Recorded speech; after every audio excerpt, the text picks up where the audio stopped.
You're just a civilian. You don't get to be remembered. That's what Colonel Reeves says without even looking at me. His voice slices through the air like a blade.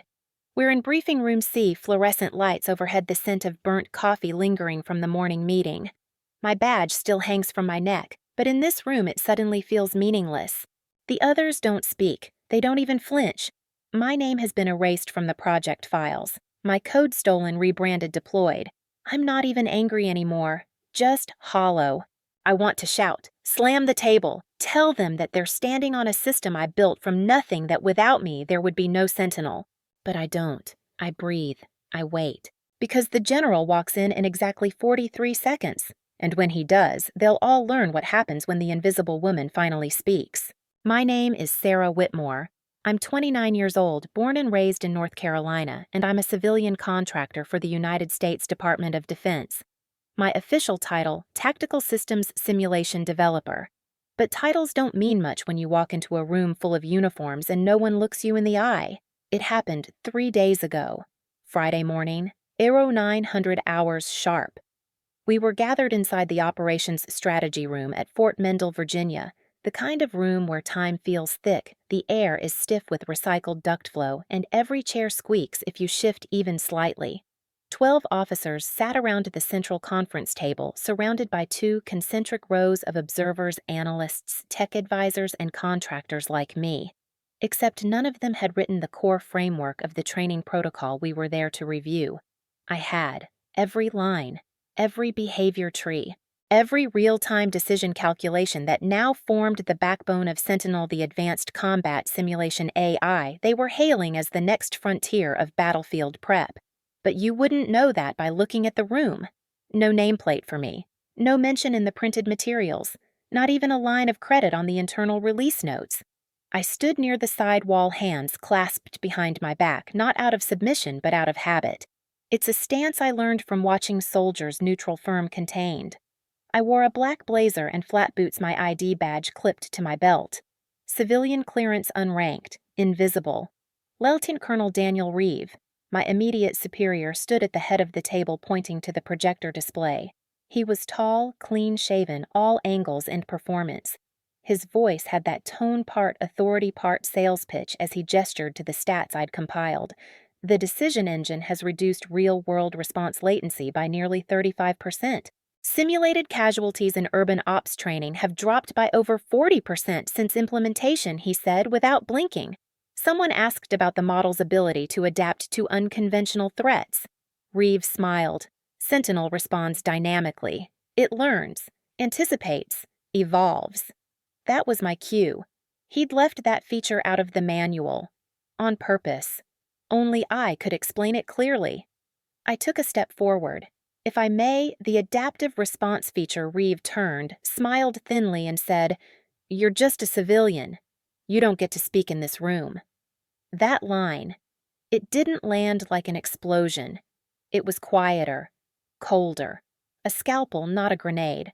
No one said a word. Not Major Teller, who once thanked me for designing the night vision overlay protocol that saved his unit during a training accident.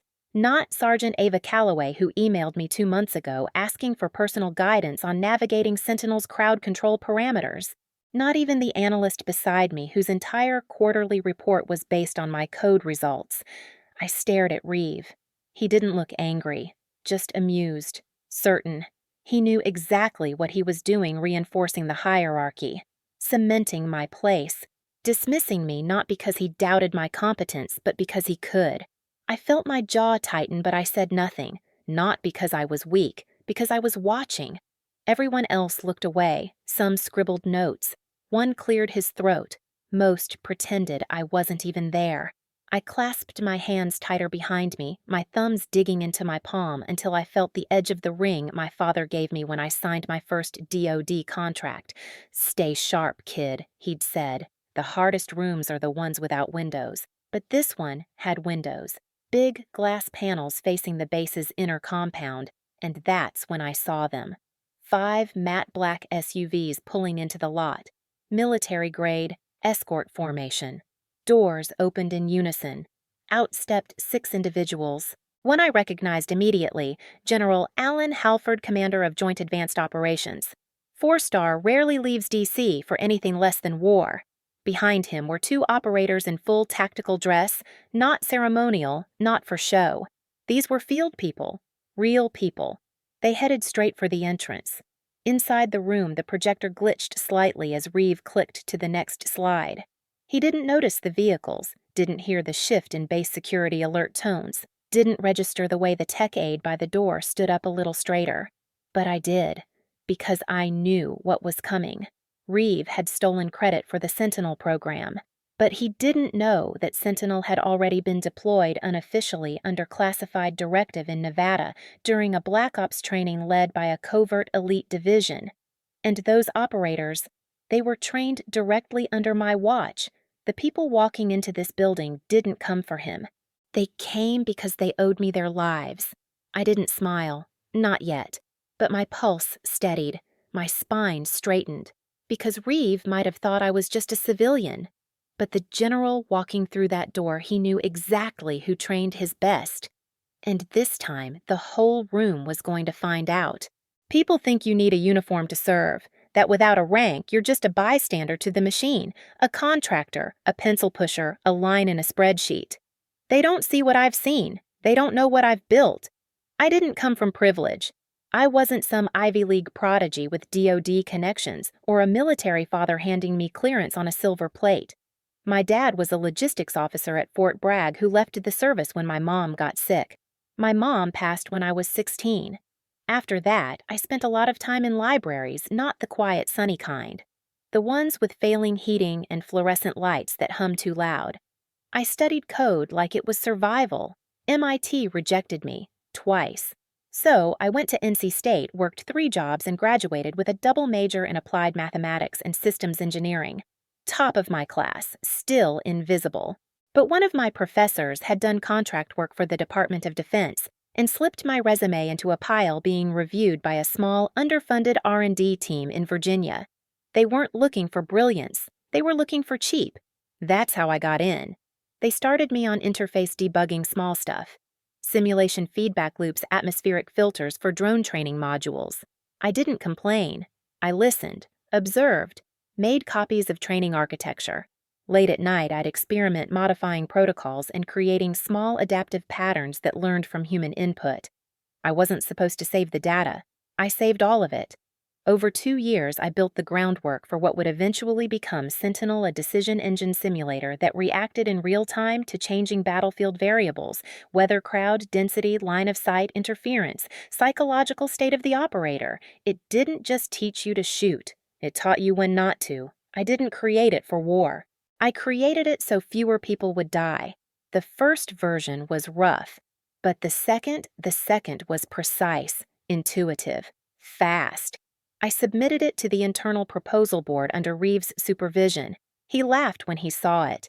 Impressive for someone who's never left a lab, he said. But we don't have time for clever experiments. This isn't academia. 3 weeks later, I heard him present it in a closed-door meeting like it was his idea. I didn't speak up then. I thought maybe if I just proved myself added more layers, made it better impossible to ignore, he'd finally recognize me. He never did. But someone else did. It started with an email from a nondescript military address, no name, no title. Just a message that read, "Heard you built Sentinel. I want a private demonstration. No slides, just code." "You game."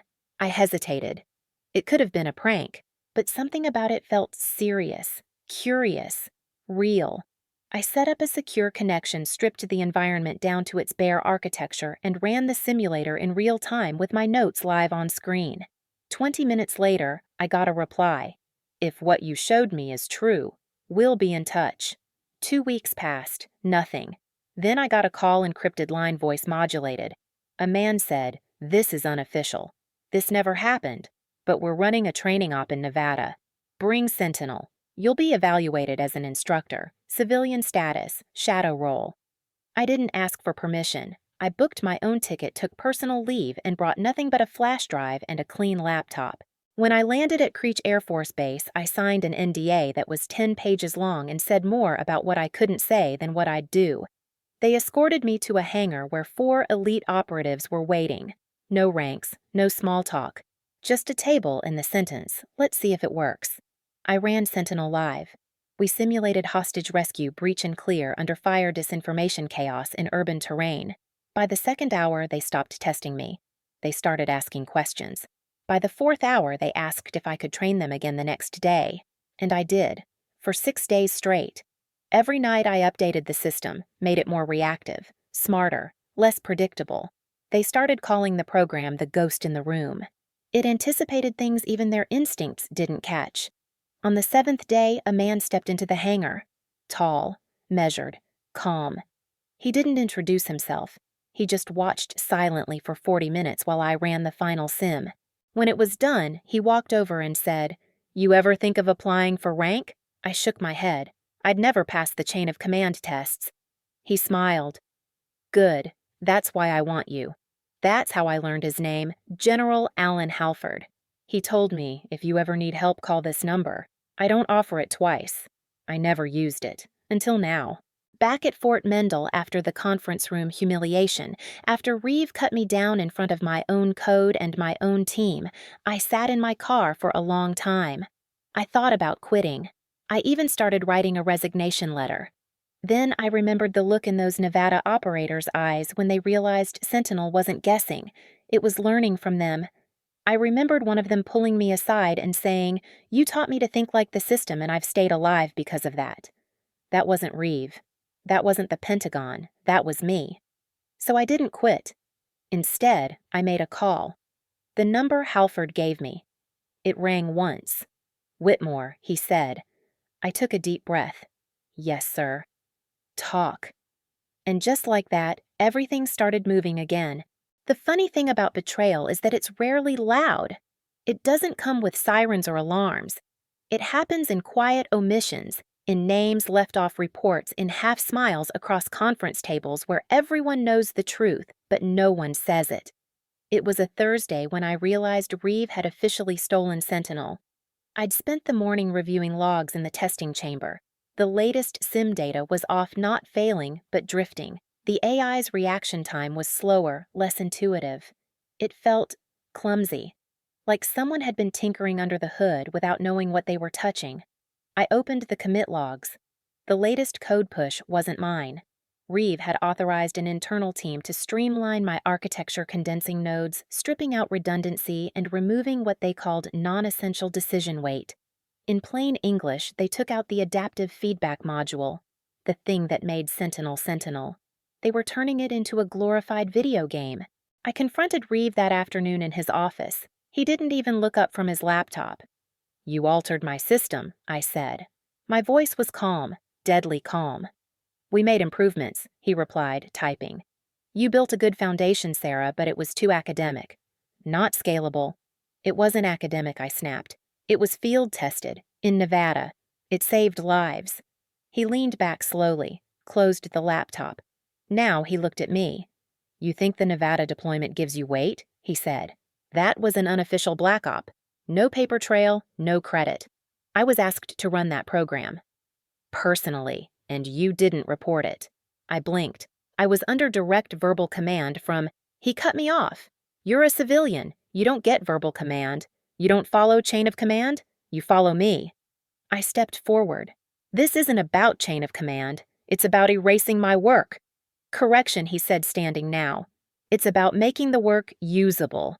Usable. That word stuck in my chest like glass.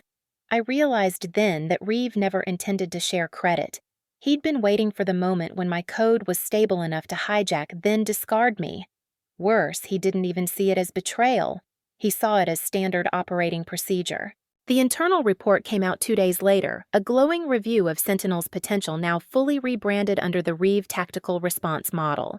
There was a tiny footnote at the bottom of page 7 original design framework provided by external contractor S. Whitmore, DoD Technical Division. No mention of authorship, no acknowledgement of origin. Just a footnote, in size 9 font. I wanted to scream. But who would listen? The military machine doesn't run on truth. It runs on rank, and I had none. Worse yet, my team, the young devs and simtechs I'd mentored, started backing away from me. Not overtly, but gradually. like I was radioactive. Ava, my intern, stopped dropping by my cube. Marcus, who used to crack jokes with me over debugging scripts, started leaving meetings early. Even Darius, who once told me I was the closest thing to a teacher this department's ever had, stopped responding to my late-night code reviews. I was being isolated, boxed out, politely, professionally, surgically. That was the real betrayal, not Reeves' theft, but their silence. One afternoon, I found myself alone in the lab with Ava. She was printing out specs for a new VR module. I said quietly, "You know I built Sentinel right." She paused. Didn't look up. I know. Then why I hesitated. "Why aren't you speaking up?" Ava finally met my eyes. There was guilt there, shame, but also fear. "Because I have student loans," she whispered.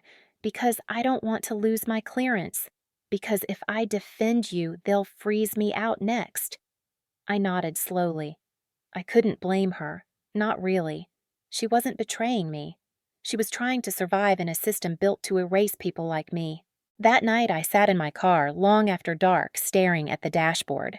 I thought about every early morning I'd put in, every bug I squashed at 3 a.m., every simulation that failed until I taught the system how to think, not just calculate, and now it was being sold as a polished product under someone else's name.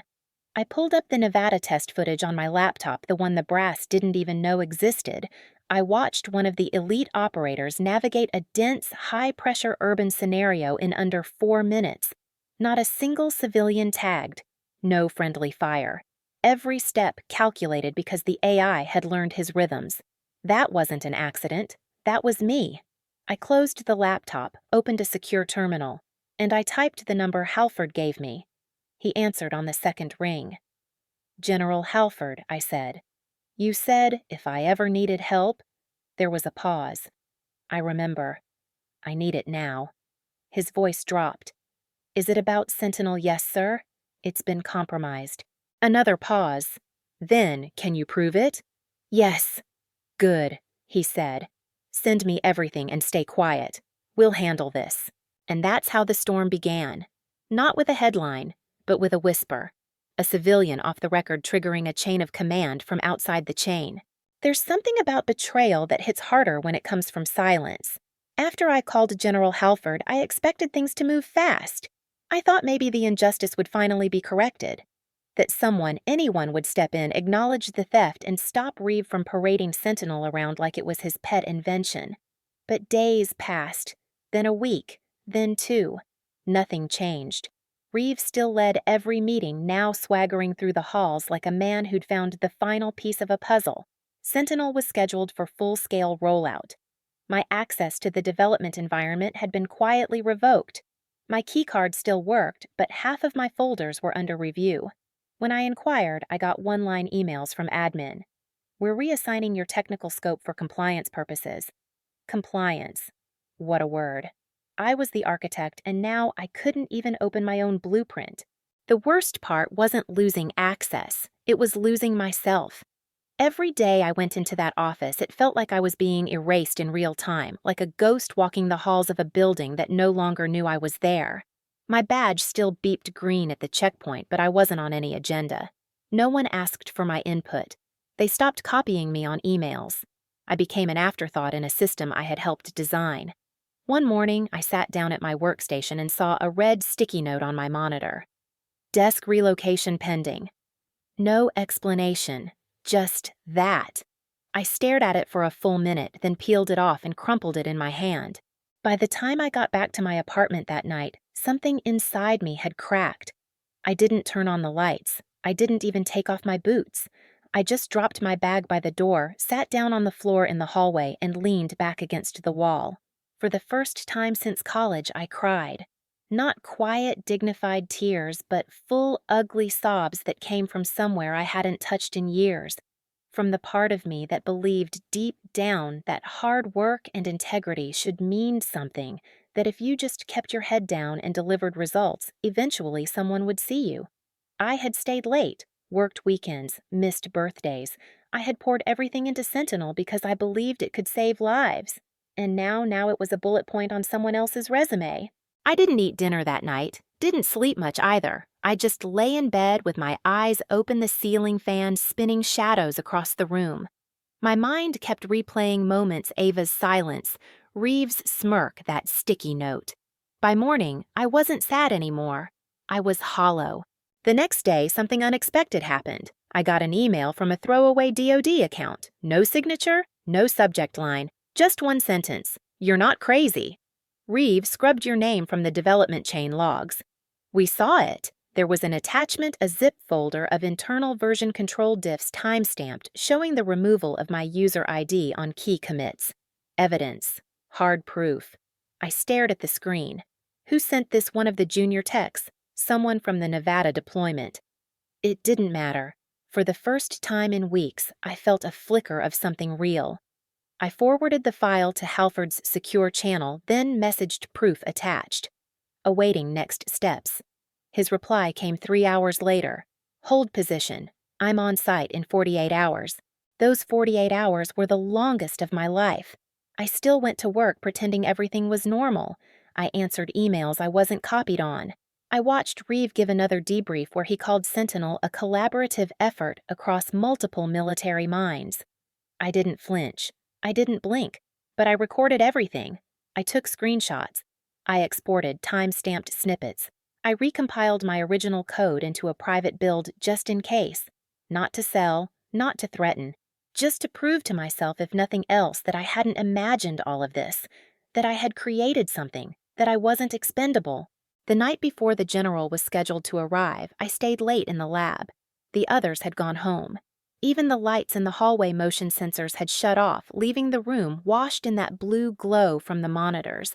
I sat alone in front of my console, opened Sentinel's last untouched build, watched the simulation run silently on screen, a scenario I knew by heart: rural convoy ambush, unexpected sniper fire hostage in a civilian car. I watched the AI adjust, prioritize, navigate the chaos in a way no human instructor could ever teach, because I'd taught it. I whispered out loud, "They have no idea what you really are, do they?" Of course it didn't answer, but in that moment I didn't feel alone. Sentinel was mine. Still mine. When I finally turned off the lights and left the lab, I caught my reflection in the hallway window.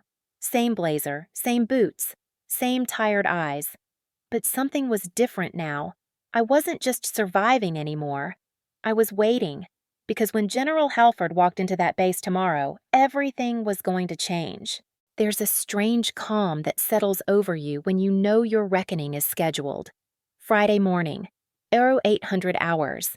I arrived at Fort Mendel dressed in the same slate gray blazer I'd worn 100 times before. Hair pulled back, no makeup, no extra anything. I didn't want polish. I wanted truth. I wanted them to see my face when it all came undone. I walked through the gate like I always did, badge around my neck, coffee in hand, even though I hadn't taken a sip. My stomach was too tight for caffeine, but keeping my routine made me feel like I still owned something, even if it was just the motion of walking in upright. People passed me in the halls, nodding curtly professionally. A few glanced away faster than they needed to. Word had started to spread. I could feel it. That hum beneath the silence, the kind that only lives in military installations when someone important is on site and no one knows exactly why. The general had arrived. I got the message at 0843 Briefing Room C, 0900. You're required to attend. Required. Not invited, not requested, required. That word alone made my breath catch. I took a detour on the way, stopping by the server room. Not because I needed to, but because I wanted to pass by Sentinel's current build terminal one last time before everything changed. The display blinked softly in its sealed case. Version 7.4.2. Not my version. Not the one with full adaptive learning. I rested my fingers on the plexiglass for a second and whispered, "Don't worry. I'm going to bring you home." Then I walked to Briefing Room C. The room was already half full when I arrived. Colonel Reeves stood at the front, flipping through a digital dossier. I recognized most of the faces: Major Teller, Lieutenant Voss, Ava looking pale and sitting near the back, a few Pentagon suits I didn't know, And in the center, seated composed unbothered, was General Alan Halford. He didn't acknowledge me as I entered, just kept reading the file in front of him, but the air in the room was charged now like a thunderstorm had taken up residence just beneath the ceiling. Reeve opened with his usual confidence. "Good morning. As most of you know, we're here to finalize the internal assessment and readiness for Sentinel's Phase 2 rollout. In the last quarter, Halford raised a hand. No one had ever interrupted Reeve like that. Ever. Colonel Halford said, voice even, "Before we continue, I'd like Ms. Whitmore to stand." Every head turned toward me. I stood slowly, quietly. Reeve blinked. "General, she's not a part of this briefing. She's a civilian contractor and her current scope." "She's exactly who needs to be here," Halford said. "Continue standing, Ms. Whitmore." I did. My knees weren't shaking. I was proud of that. Halford folded his hands. "Ms. Whitmore, can you tell this room in your own words what Sentinel was originally designed to do?" My throat was dry, but my voice didn't crack. "Yes, sir. Sentinel was designed to provide adaptive real-time training simulations for tactical decision-making under rapidly shifting threat conditions. Its core feature was learning from operator behavior, not just executing logic trees." Halford nodded. "And who authored the adaptive learning module?" I looked Reeve dead in the eye. I did, alone, in the original framework. It was removed in version 7.4.2. A murmur spread through the room. Reeve's face froze, but not in confusion. In calculation. Halford turned to him. "Colonel, is that accurate?" Reeve forced a smile. "Sir, the current version was revised by a team of engineers for operational efficiency." "We decided no," Halford said sharply. "You decided nothing. You removed a module that's been field-tested under classified ops and saved real lives."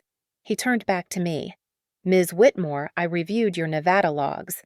Impressive work." Gasps. Some heads turned.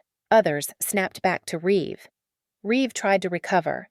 "Sir, that deployment was never formally authorized under her name. She acted outside her scope." "No," Halford said. "She acted on my direct authority." Silence dropped like a bomb. Halford stood, walked to the center of the room. His boots echoed. He looked at me. "Ms. Whitmore, effective immediately, you are to be reinstated with full access to all Sentinel architecture. Additionally, your authorship is to be acknowledged in all internal and external documentation. Is that understood?" I nodded, stunned. "Yes, sir." He turned to Reeve. "Colonel, your oversight of the Sentinel project is suspended pending review." But Sir Reeve's voice cracked. Halford didn't flinch. "You attempted to erase the work of a civilian who has done more to protect this nation's warfighters than anyone in this room. You underestimated her. You dismissed her. And worst of all, you compromised a tool that was keeping soldiers alive." The room was dead silent. Then Halford did something no one expected. He stepped back, faced me fully, and saluted.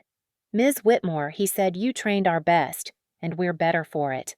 That moment changed me, not because it was vindication, but because it was recognition, the kind I thought I'd never get. And in that room, surrounded by every person who'd once ignored me, I understood something important. They had the ranks, but I had the proof. When you get everything you thought you wanted, there's a strange emptiness that follows. Recognition doesn't fix the scars. A salute doesn't erase the silence that came before it. After the meeting, Reeve was gone. Just like that. No dramatic exit, no public reprimand, just a quiet note sent to the department 2 days later. Lieutenant Colonel Reeve is being reassigned to non-developmental duties pending review. That was it. After everything he did, that was all they said. But I wasn't there for vengeance. I was there for restoration. The next week was a blur. I got a formal title upgrade, Lead Tactical Systems Architect, civilian clearance, elevated to Level 4. I was reinstated in full. I regained access to Sentinel's live build and for the first time in months walked into the lab like I belonged there. Only this time people looked up. They didn't look away. Ava approached me the second morning, hesitating near my station. Her voice was quiet. "Ms. Whitmore, I just wanted to say I'm sorry. I should have said something earlier." "I was just scared," I finished gently. "I know." Me too. We stood there for a second, the fluorescent lights humming overhead. I'd like to stay on your team, she added. I smiled. Then get ready to work twice as hard. She laughed. Just a little. That was the first moment I felt the ice begin to melt. But with the restoration came something I didn't expect: responsibility. Halford had made it clear now that I was back in charge. I had to decide the future of Sentinel. He didn't want a patchwork update. He wanted a direction, a philosophy.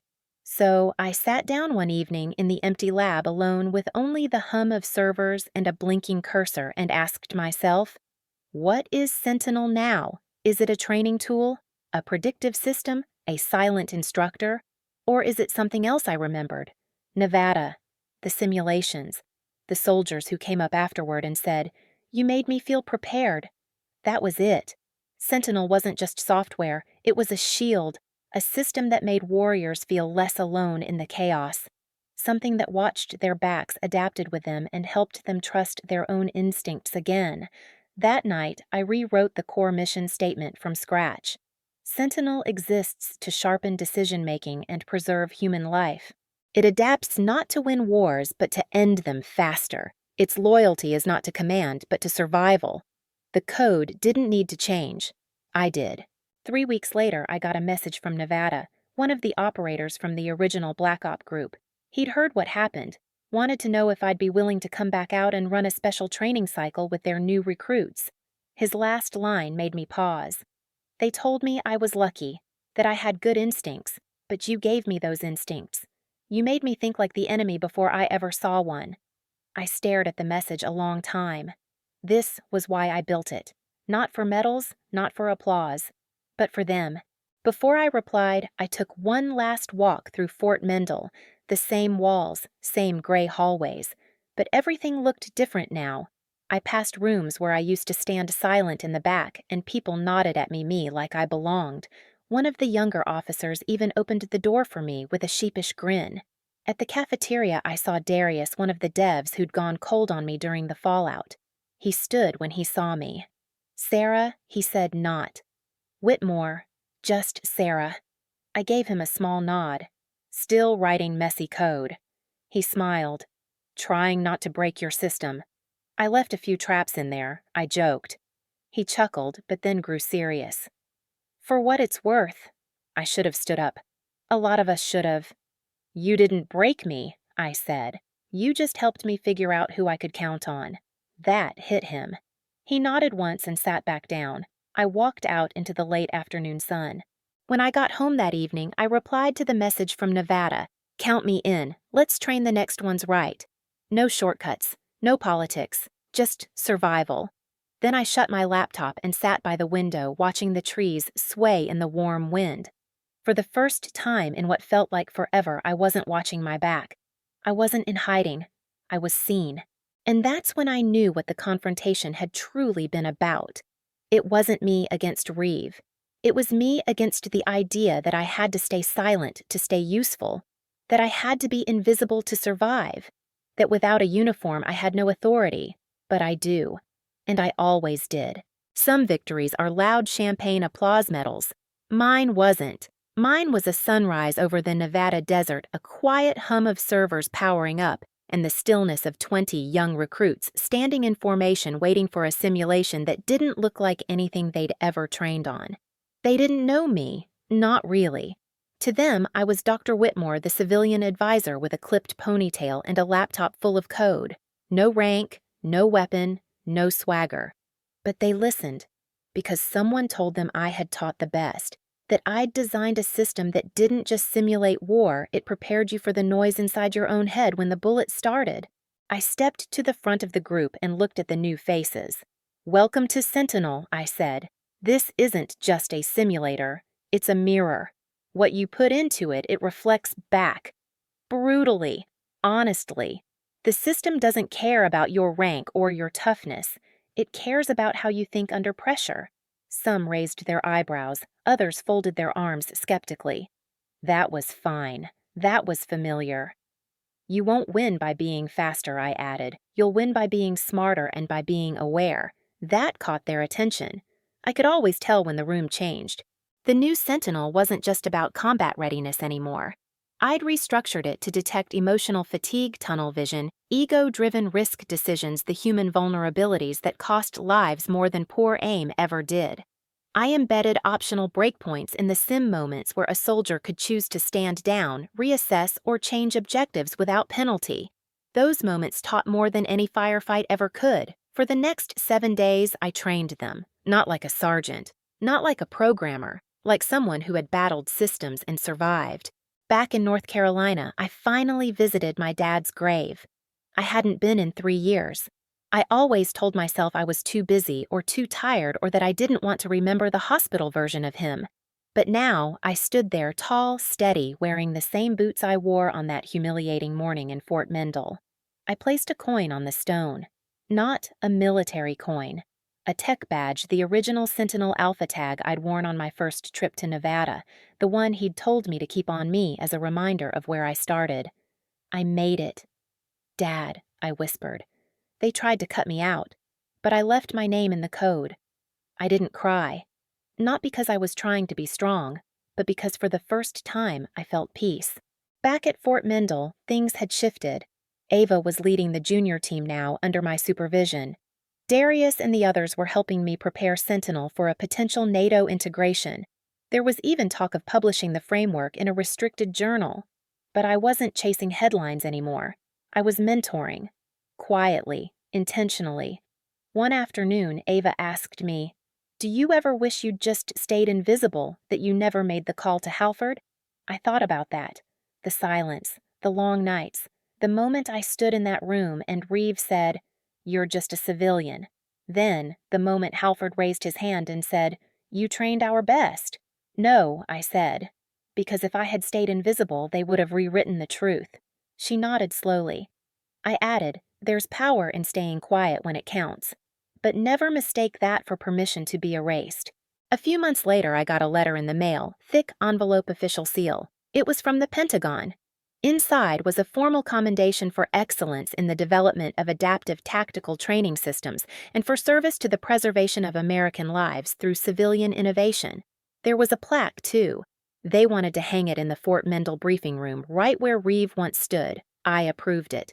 But I never visited it, because the real recognition had already happened and I didn't need a wall to tell me what I'd done. People ask me sometimes, "What's the lesson?" They expect something neat, a soundbite, a punchline. But the truth is quieter. If you want the lesson here, it is. Don't wait for permission to be powerful. Don't wait for a badge or a title or for someone else to say you matter. Sometimes the system won't see you until you refuse to disappear. Sometimes your quiet is mistaken for weakness until the day someone finally hears your voice and realizes it's been holding the whole damn thing together. I was never supposed to speak in that room. But when I did, I changed the trajectory of a program that would go on to shape how the military trains its best. I was just a civilian, and still the general saluted. Because even without rank, without permission, I had built something that couldn't be ignored. And now my name isn't just in the system. It's in the story.